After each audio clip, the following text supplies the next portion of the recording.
Hola a todos. En esta semana continuamos con nuestras cápsulas de formación y hoy precisamente como hemos estado viendo diferentes temas acerca de la vida de algunos santos, de algunos temas de doctrina, hoy quisiera también adentrarme a algunos temas acerca de Biblia.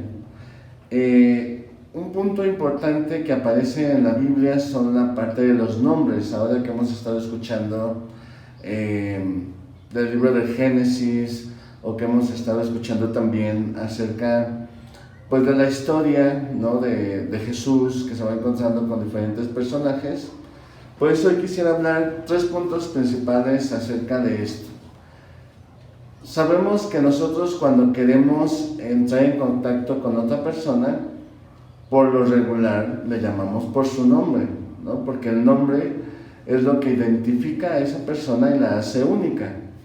También el hecho de llamar por el nombre a una persona es sacarla del anonimato y poder entrar en ese contacto personal y humano con esa persona. Por lo cual, también en el nombre está no solamente la identidad, sino la esencia misma de la persona. Por eso es que al acercarnos a la doctrina de la Iglesia, en el Catecismo de la Iglesia Católica dice lo siguiente, en el número 2158. El nombre de todo hombre es sagrado, representa la esencia misma de la persona y su dignidad. Y pone como ejemplo precisamente 1 de Samuel 25:25. Y dice así, tu nombre eres tú. Y precisamente esta pequeña frase que utiliza Dios para dirigirse a Samuel es precisamente por su nombre. Una vez que le ha llamado Samuel varias veces, en esta parte, en este capítulo 25, Dios le hace ver a Samuel que su nombre es sagrado, pero aparte también es un nombre que le hace ver lo que él es. Y precisamente el nombre de Samuel viene consagrado, o bueno, se traduce como consagrado a Dios. Por eso es que el nombre en la palabra de Dios tiene ese significado, la esencia de la persona. De ahí que en el Antiguo Testamento, varias ocasiones, cuando se va a poner el nombre a un niño, o que Dios llama por el nombre a alguien, se refiere a la esencia misma de la persona. Por ejemplo, encontramos el primer ejemplo en Mateo 16:15, donde Dios llama por el nombre. En el caso de Jesús, cuando le dice a Pedro, tú que eres Simón, hijo de Juan, entonces ahí ya se estaba dando una identidad, ¿no? Le cambia el nombre porque le va a dar una nueva identidad y la esencia de la persona cambia. Ya no solamente eres Simón, el hijo de Juan, sino que eres Pedro, es decir, la piedra donde se va a fundamentar, de acuerdo a la fe, la iglesia de Jesús que quiere instituir de manera visible aquí en la tierra. Es por eso que este cambio de nombre también cambia la esencia de la persona, porque ya no solamente se refiere a una identidad que es parte de una familia, sino también una identidad nueva en la nueva realidad que presenta Jesús del reino de Dios. Por eso en el Génesis también hay este cambio de nombres.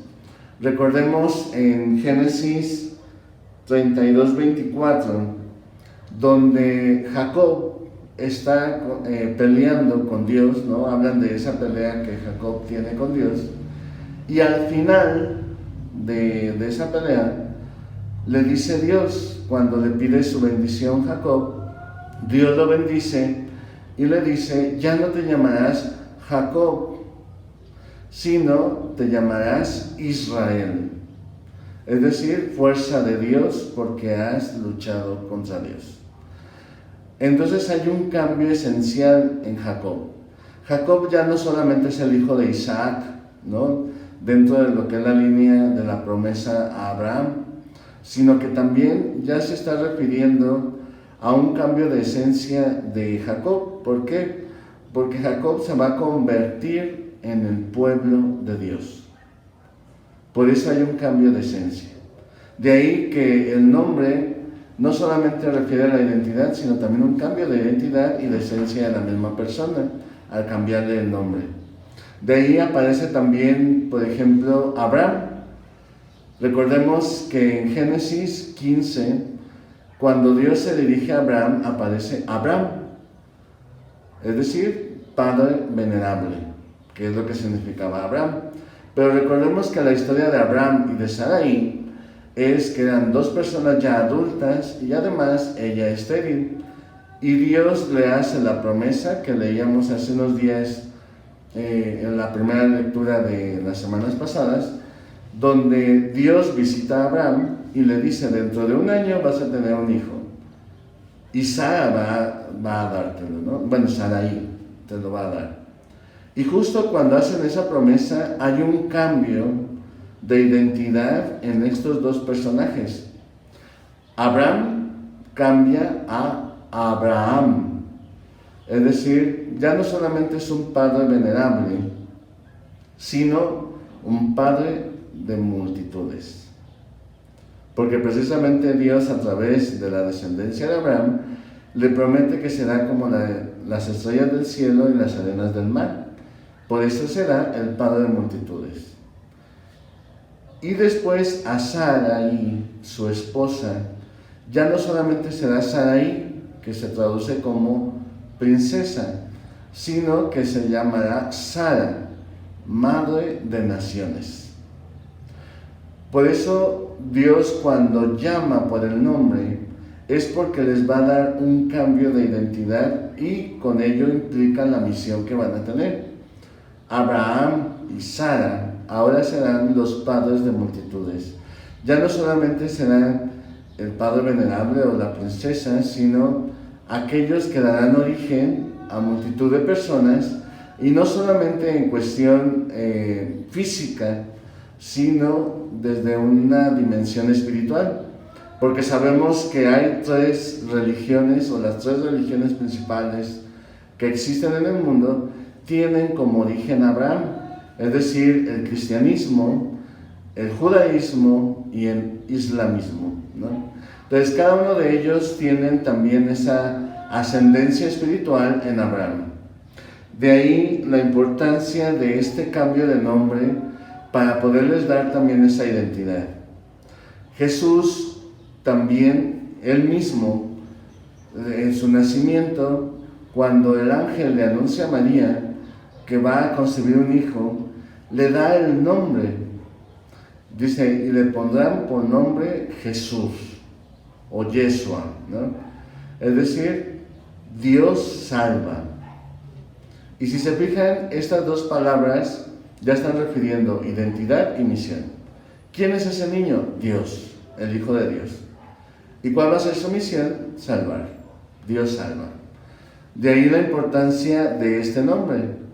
Por eso también, igual Juan el Bautista, también hace un cambio en el anuncio de su nacimiento.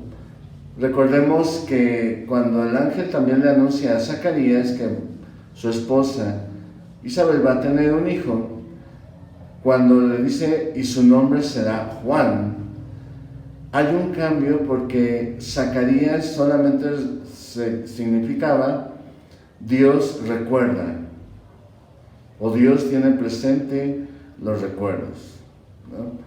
Pero el nombre de Juan da un paso más, porque normalmente la tradición era que el primer hijo, el primogénito, tuviera el nombre del papá. Pero aquí, por eso hay un cambio cuando le dicen: oye, pero no hay nadie que se llame Juan en tu familia. Y que Zacarías, cuando afirma y escribe en esa tablilla que le dan, su nombre será Juan, está refiriendo a ese cambio que Dios va a hacer en esa familia. No solamente Dios se acordó de ellos, sino que se acordó y tuvo compasión. Por eso el nombre de Juan es Dios se compadece. O sea, no solamente Dios te tiene presente, sino también se compadece de ti, es decir, siente contigo, te acompaña y te ayuda en tu camino de fe. De ahí la importancia de que también este nombre va significando no solamente identidad, sino también la misión que va a realizar. Recordemos que Juan va a hacer que manifieste la compasión y la misericordia de Dios a través de esa llamada a la conversión.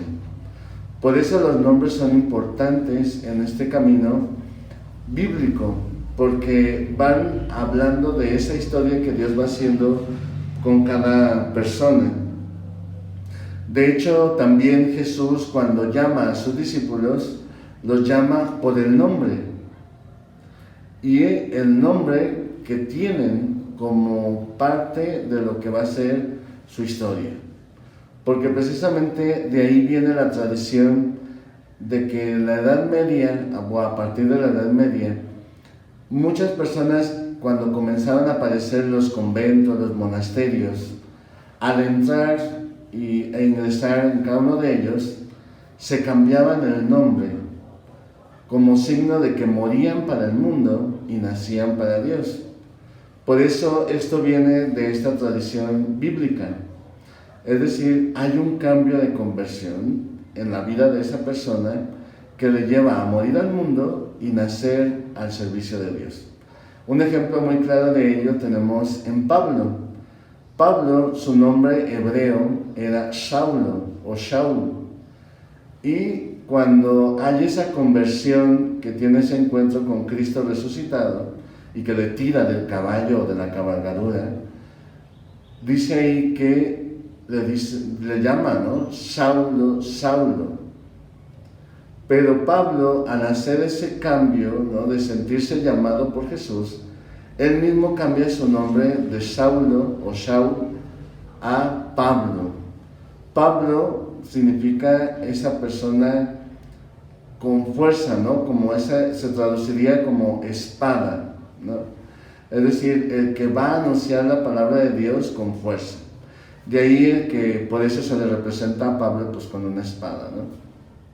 Porque hay ese cambio de que no solamente es Shaul o Shaulo, que solamente significaba elegido o llamado, sino es llamado para, ¿no? Por eso hay un cambio en la identidad y esencia de la persona. Igualmente también, como comentábamos, muchos santos que conocemos por el nombre que tienen, sabemos a lo largo de la historia, como decíamos, de San Antonio.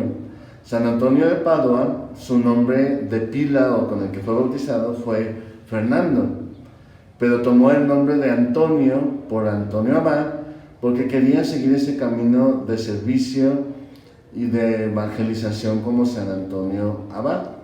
De ahí que toma ese nombre. Igualmente, Sor Faustina, ¿no?, la religiosa que tuvo esas apariciones con Jesús de la misericordia, su nombre no era Faustina, sino Francisca, ¿no? Entonces, hay un cambio de identidad cuando la persona es consciente que hay un cambio también de esencia, es decir, ya no pertenezco a este mundo, sino pertenezco al servicio y me consagro a Dios. De ahí que muchas personas pues también cambiaron sus nombres para poder llevar a cabo la misión que Dios les confiaba. Por esto, estas tres cosas son importantes que nos quedemos con esta información que tenemos de la Biblia. Primero, el nombre significa una identidad, es decir, por el cual Dios puede llamarnos y entra en contacto con nosotros. El nombre también significa nuestra esencia, es decir, refleja lo que nosotros somos. De ahí el por qué también les invito a los papás, sobre todo, que cuando vayan a ponerle el nombre a su hijo, cuando los vayan a bautizar, piensen en esto. A ver, ¿qué nombre le voy a poner que refleje esa identidad y esa esencia de este niño, ¿no? Como decían en la palabra de Dios, miraban a un niño alegre, Pero decían, vamos a ponerle Felipe, ¿no? Que significa alegría. Pues así también piensen en esa cuestión, ¿no? Es decir, algo que refleje la esencia e identidad de esa persona. Y el tercer elemento, la misión. La misión que esa persona va a tener en el mundo. Entonces, ojalá que esta información pues, nos ayude también a valorar nuestro nombre y sobre todo poderlo manifestar con esa claridad con la que nos ha puesto y poderlo también compartir con los demás y sobre todo poder agradecer a Dios el hecho de que nos pueda llamar con un nombre propio y podamos también dirigirnos a Él con un nombre que Él mismo nos ha revelado. Que podamos agradecer este don. Dios les bendiga en el nombre del Padre, del Hijo y del Espíritu Santo. Amén. Gracias.